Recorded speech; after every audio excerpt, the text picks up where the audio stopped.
Yo, let's really tap in for a second. Isn't it wild how right after the protests in America, Israel hits Iran with a major strike? Like, it's all clockwork. So we gotta ask ourselves, who benefits from this?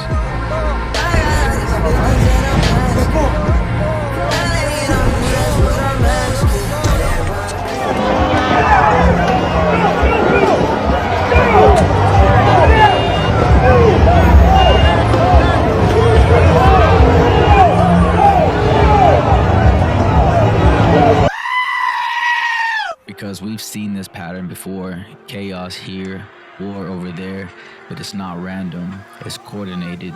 Israel's been using America as a pawn, a damn smokescreen while they handle their business in the dark. While we're out here divided, protesting and fighting amongst ourselves, they're carrying out targeted airstrikes, pushing their agenda with no accountability, and trying to force Trump to get involved in their war.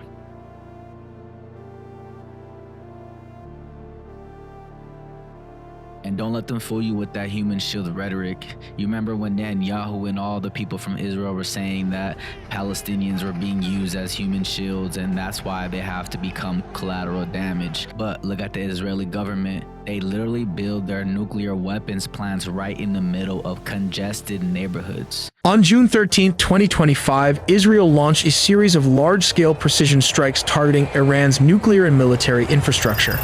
The operation was codenamed Rising Lion. After months of research, we've mapped out these secret Iranian nuclear sites, some hidden deep underground, others in plain sight.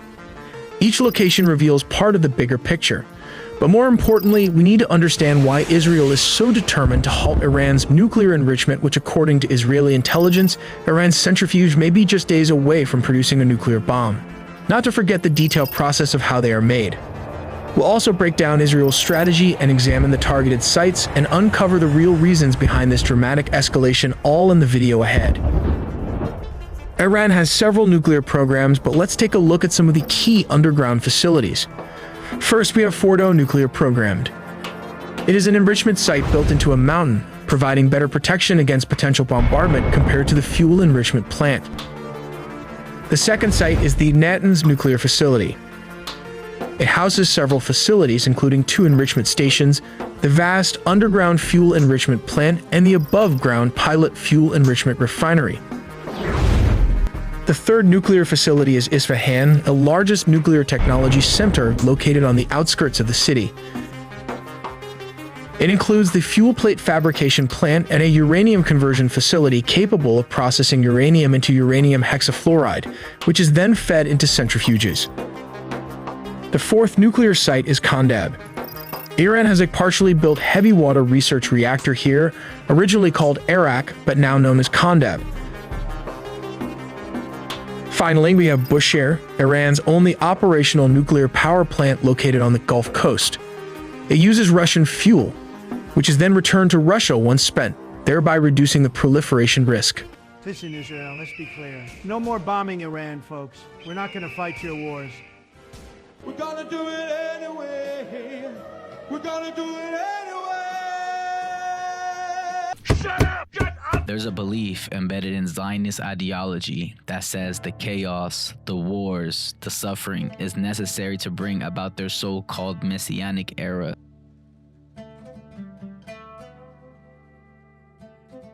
They want the conflict. They need the world to burn so they can fulfill what they see as their final chapter. That's why you're seeing it escalate. Israel poking the bear with Iran, pushing buttons, crossing lines, because they're not just playing war games, they're trying to force the end times.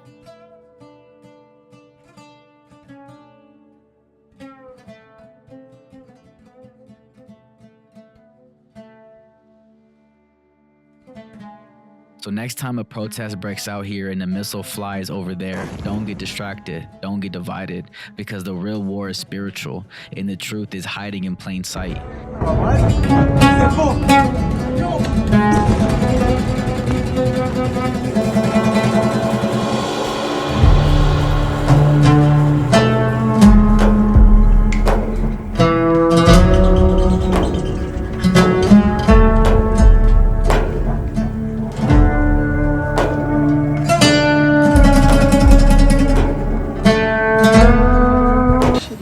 crazy, B.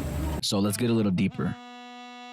The Talmud is not a prophetic book like the Torah.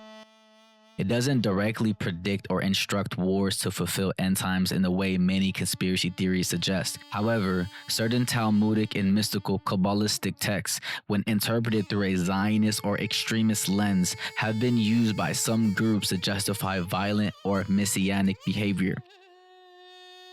Here are some verses or themes from Jewish tradition, Talmud, and related texts that have been linked by fringe movements to the idea of conflict, messianism, and domination. The Wars of Gog and Magog, Sanhedrin 97b. In the generation when the son of David comes, there will be war in the world. So this verse is pretty much interpreted by some Messianic Jews to mean that wars and chaos must precede the arrival of the Jewish Messiah, a belief that can inspire apocalyptic actions, especially toward Iran, which is Persia in ancient terms. 2. The Messiah will not come until Sanhedrin 98a. The son of David will not come until the evil kingdom spreads its rule over Israel for 9 months. Some interpret this as meaning oppression and conflict, which are prerequisites for redemption, again feeding into the belief that destruction is part of the divine process.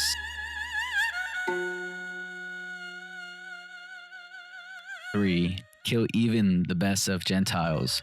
Midrash Tanchuma, Hashrat Mishpatim 5. The best of the Gentiles, kill him. This controversial and highly debated quote is not universally accepted and often condemned even within Jewish scholarship, but extremist elements have weaponized lines like this to justify violence against non-Jews. 4. Temple and nuclear symbolism. Zechariah 14, not Talmud but often referenced. For I will gather all nations against Jerusalem to battle. In today's day, where is the most danger place for Jewish people? Go all around the world. All the world, you will come to one point, the middle of the world. It's the state of Israel. It is the most danger place for Jewish people. Jews live peacefully here in England. I live in England already 36 years. I don't know how an English soldier looks like. I never saw them. In Israel, every small child knows all the weapons, all the soldiers, tanks, all military vehicles. This is safeness. This is the most dangerous place for the Jewish people. 7th of October didn't start on 7th of October. It started in 1948 on the 15th of May. It started by the Nakba for the Palestinians. This happened when they want to cover up their killings, the genocide, with more killings. When you control a people, a large amount of people, of 2 million people, when to have electricity, when not, when to have water, and when not. This is the outcome. Zionism is basically built up on mistrusting God. Don't believe in God, don't trust God. From the other side, Judaism is built up on trusting in God. The state of Israel is a rebellion against God, and they will not succeed. They will come to an end. A person who can justify genocide, a person who can commit genocide, I can't count him as a Jew. People who justify genocide, there are more Nazis than Jews.